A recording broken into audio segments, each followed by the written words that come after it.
असल में ये जो मुलाजिम होते हैं या इर्द गिर्द के आपके लोग होते हैं, हाँ जी, वो ये देख लेते हैं कि आपकी तबीयत कैसी है, बिल्कुल घर में सिचुएशन क्या चल रही है, किस सिचुएशन के साथ खेला जा सकता है, बिल्कुल ये लोग सब जानते हैं। ये बड़े तेज होते हैं। इनको पता चल जाए ना कि बेगम साहिबा जो हैं वो बहू रानी के साथ ठीक नहीं है, बिहेव ठीक नहीं है, या उनके साथ इनकी लड़ाई चल रही है, हाँ जी। तो लाजमन ये किसी ना किसी पार्टी के साथ मिल जाते हैं। कर्नल साहब, और घर में इस चीज का ये फायदा भी उठाते हैं और लड़ाई भी डलवाते हैं। जी हाँ, जी हाँ। सबसे पहले बात ये शुरू करते हैं कि बीबी जी वो बताने वाली बात तो नहीं है, मगर मेरा नाम ना लीजिएगा। वो जो बीबी है ना, छोटी बीबी, वो आपके मुतालिक ये कह रही थी। अब जो मालकन होती है, बकवास नहीं करो, अगर मालकन बेचारी इस तरह की हो माशाल्लाह, पढ़ी लिखी, तो वो तो फौरन उसकी बात के पीछे लग जाएगी।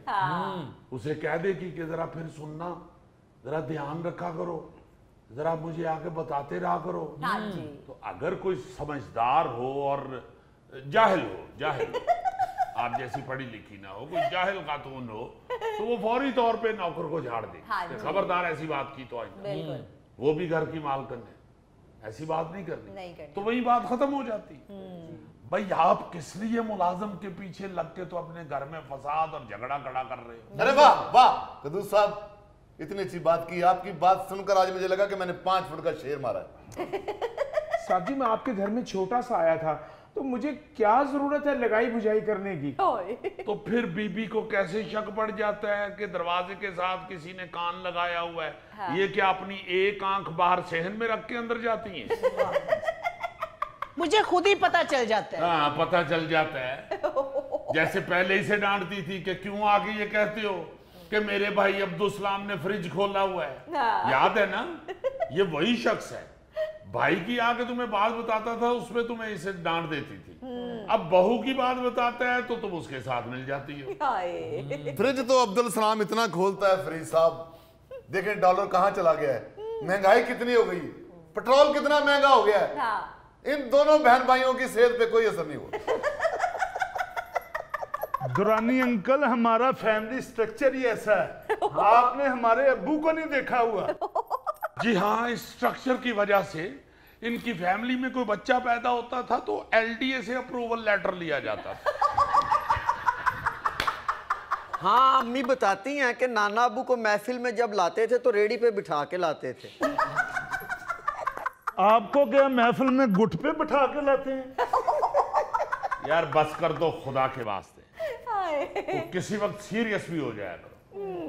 इंतहाई अफसोसनाक सूरत हाल हो चुकी है फैमिली की फरीद साहब जी। छोटी छोटी बातों पे झगड़ा शुरू हो जाता है, छोटी छोटी बातों पे नाराजगियां शुरू हो जाती हैं। खुदा के लिए देखो, कुछ थोड़ा सा समझो। वक्त आपको कमर पे हाथ रख के धक्का लगा रहा है, कब्र की तरफ धकेल रहा है वक्त आपको, और बहुत तेजी के साथ कुद्दूस साहब। जितनी थोड़ी सी जिंदगी है, जितनी देर जमीन के ऊपर हो, खुदा के लिए एक दूसरे के साथ मोहब्बत करो, बिल्कुल एक दूसरे के साथ प्यार करो, अपनी फैमिली को बचाओ। बिल्कुल। फैमिली को इसने क्या बचाना है, ये तो रात के बचे हुए चावल नहीं छोड़ता। नाज़रीन, यहाँ पर वक्त हुआ एक ब्रेक का, हमारे साथ रहिए। एक बंदे ने लिखा हुआ जट दा खड़ाक, मैंने गाड़ी रोक ली, मैं कहा थले याद रहा खड़ाक ते वहां सा वो शीशे के ऊपर तुमने इतना इतना मोटा लिखाया हुआ है जट दा खड़ाक।